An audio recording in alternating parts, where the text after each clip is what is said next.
Dapat paputok binili nyo kaysa yung torotot. Ano kayo, isip bata?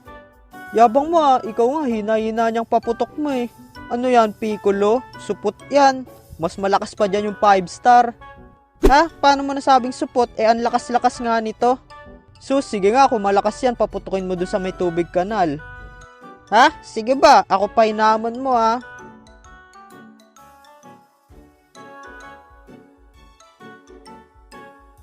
andito na tayo. Ayun na yung kanal.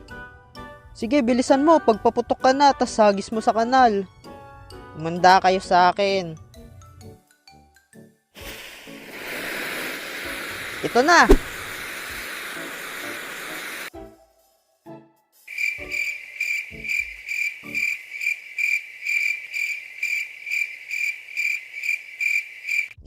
Sabi ko sa iyo, supot yung Piccolo sa tubig kanal eh. Hindi to maaari.